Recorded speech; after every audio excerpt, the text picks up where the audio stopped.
Hello, fellow peasants. Welcome to the spoiler review for 2025's I Know What You Did Last Summer.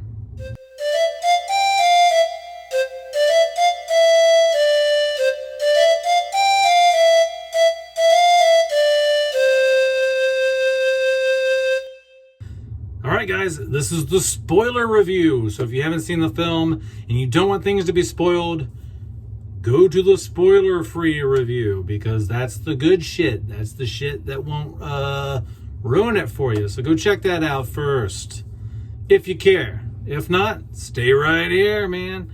All right, so quick rundown. What's the movie about? Group of friends get into some shit again. They go out partying to celebrate their friend's engagement party. They go see the fireworks on July 4th. And something happens, and they're involved in it, and they make a pact to not tell anybody. But 1 year later, at her next engagement party, she gets a letter, and it says, "I know what you did last summer." And the rest of the film is people being slashed and dashed, and you're trying to figure out who the killer is and who's behind it. And it's a run-of-the-mill slasher, which I'm fine with. All right. I already went into a lot of detail in the other review. This is pretty much just about the spoilers. So what did I like about the film? Quick rundown. Cinematography, location, beautiful, colorful, beachy vibes. Love the environment in this film. Love the acting for the most part. And I really dig the new cast. I think the new cast is great, and I think the kills in this are sufficient enough. I don't think they're crazy brutal like the director kind of hinted at, but they do the job. And I think they are a tad bit more aggressive than the kills in the first two films. All right, so spoiler-wise, let me give you my thoughts on things that I think are a bit rough. And I think that the acting for Ray and Julie in this is horrible. It's horrible.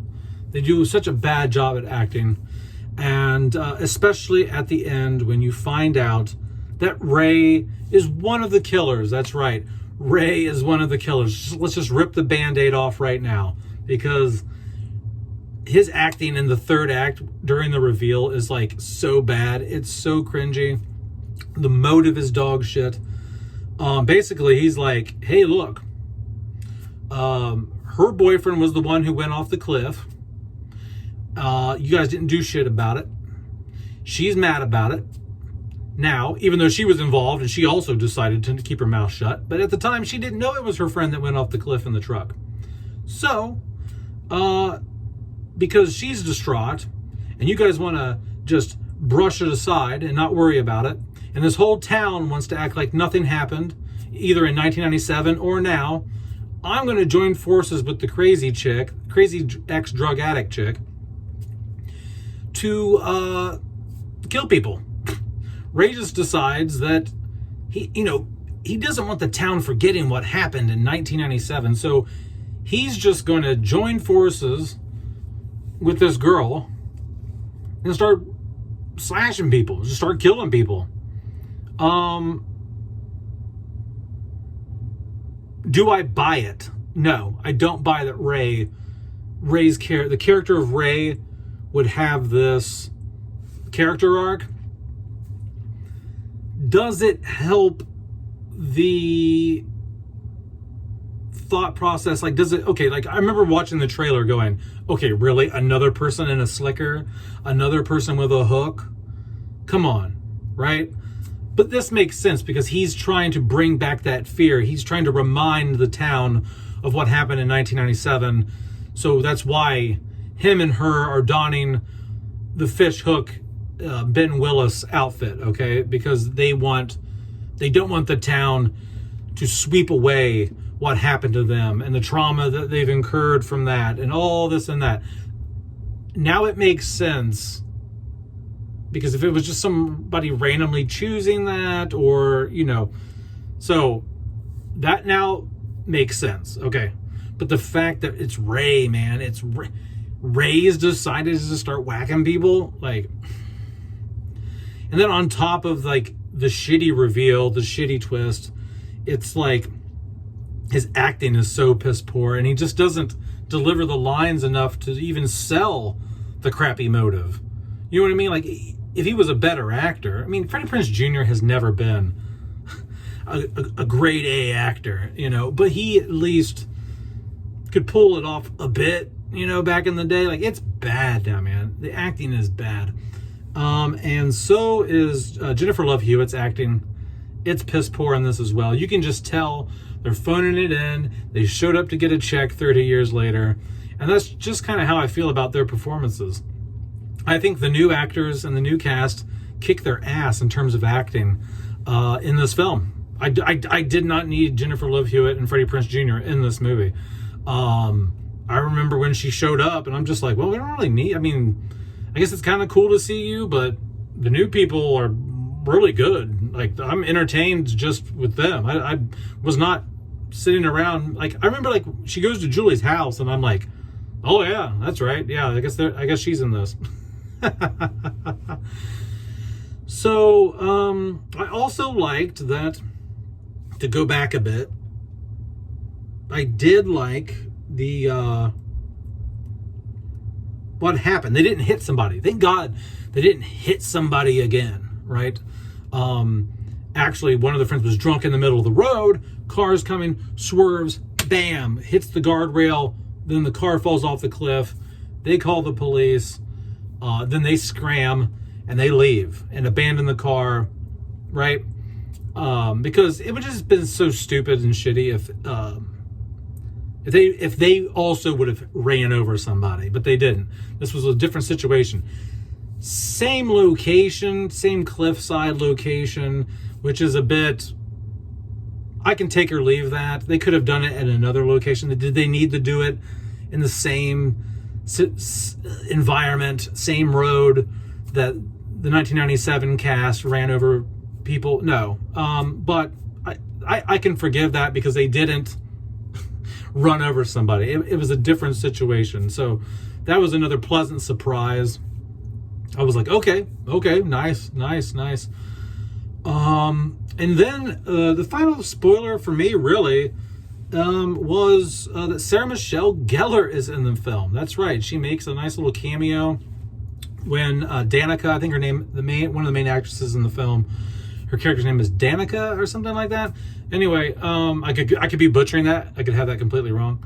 But blonde girl from Outer Banks, her character, she's having some dream, and in it is Sarah Michelle Gellar, her character Helen, in her prom outfit or beauty pageant queen, whatever outfit, and she's talking to her in her dream. And Sarah Michelle Gellar looks pretty good in this dream. I don't know if they deep faked. She looks like really young. I don't know if like it's a shit ton of makeup or she just has aged really well, but she looked really good in this. But then her face slowly like deteriorates, and then the girl wakes up from the dream. But I thought that was interesting. I thought that was really cool to throw her in there. I wasn't expecting her at all because in recent interviews she had said that she wasn't interested, she wasn't going to do anything or whatever, or they haven't even reached out. So I think she's like just blatantly lied, like just to throw everybody off. So I was like, whoa, that's cool. She was actually in it. So that's really cool, man. But yeah, the drug addict girl who works for Ray, the person who went off the cliff was her boyfriend or best friend, something like that. And then they're like, oh, let's brush it aside. We don't care. She's like, I found out it was him when he washed up. And then after I found out it was my friend, then I'm pissed that you guys just want to brush us under the table and not do anything about it. And it's like, well, you were there too.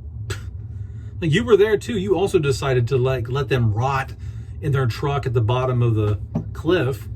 So, you know, and they even point that out in the movie. The girl's like, you left too. You abandoned them too. And she's like, yeah, I know, but like once I found out it was my friend, well, fuck you guys. You know, so, but yes, she's the killer. But then you find out that Ray's helping her. And Ray's like, you know what?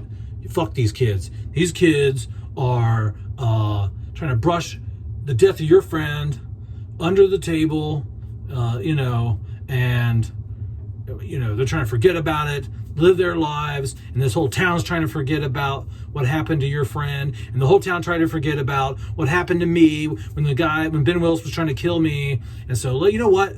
Fuck this town. Let's just start killing people.